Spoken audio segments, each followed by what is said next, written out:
Cutting property taxes, of course, has been an important issue for Nebraskans. And joining us now, Derek and Joseph with the Kearney Area Chamber of Commerce to talk a little about one of the options that's gaining popularity. Yeah. Well, thanks for having us. You know, a lot of things we do at the Chamber of Commerce are fun, and you know, we do all kinds of events and our marketing and the ways to get involved. But advocacy sometimes is maybe not so fun because you know, we're definitely always advocating for our small business community and anything that's going to help our businesses.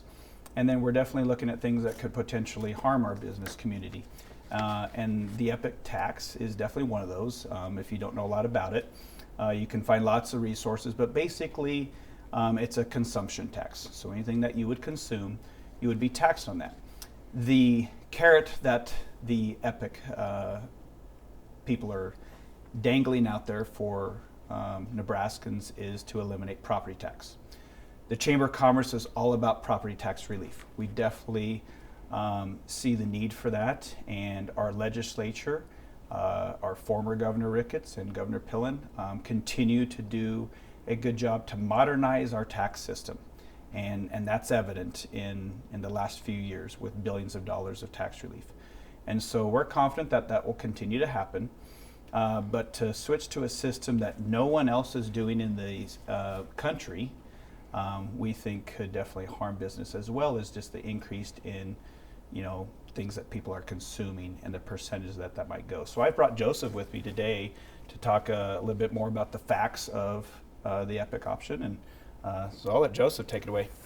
Absolutely. Thank you, Derek. I would definitely echo what you said about supporting property tax relief. You know, that's a huge priority for us.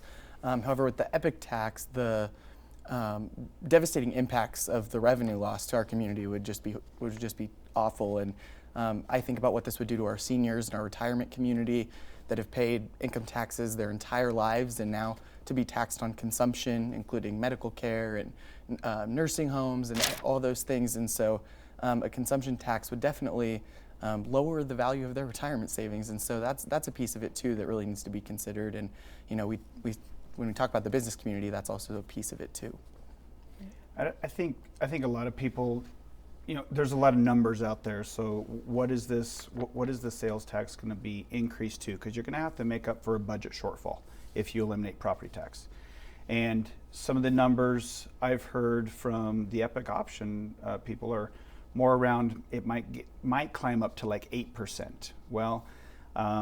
The Nebraska State Chamber, they've worked with some economists, and they're looking anywhere from 20, and the latest numbers I've heard is about 22.6% increase, or total, on top of what we already pay in sales tax.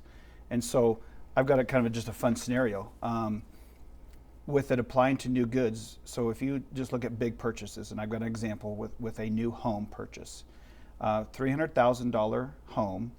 And if the consumption tax was 20%, most purchasers, new buyers, are going to have to put 10% down.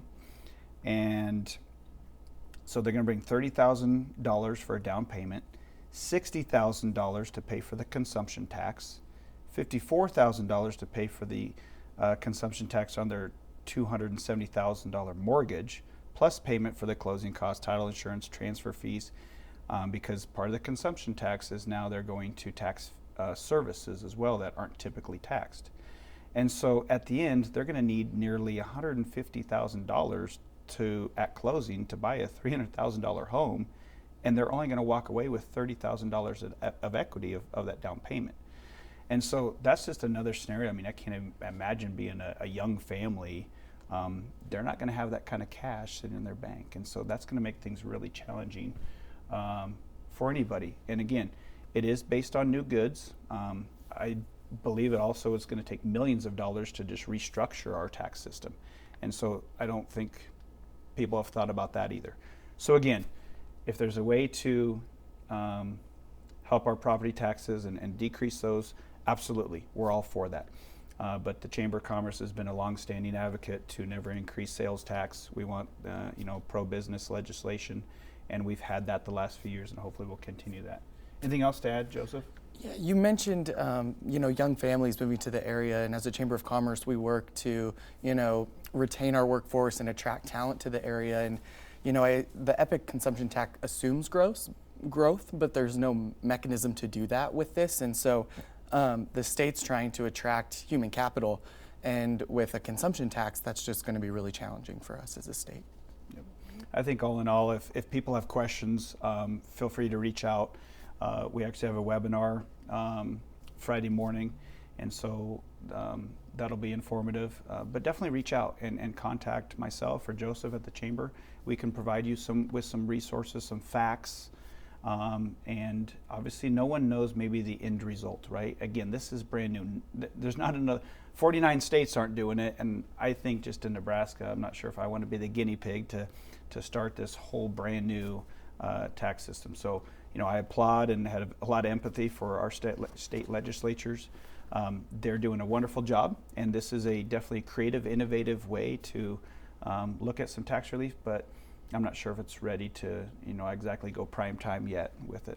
Yeah, and we have talked to people who support this tax, and you can find that on our website, nebraska.tv, for a little more on what they think would be the good part of that.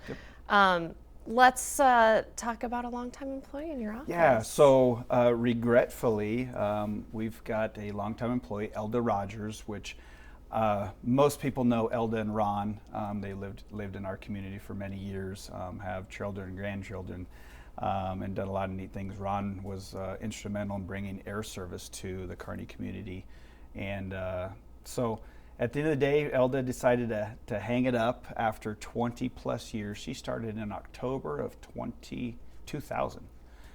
So worked for about 24 years, and we're going to celebrate her.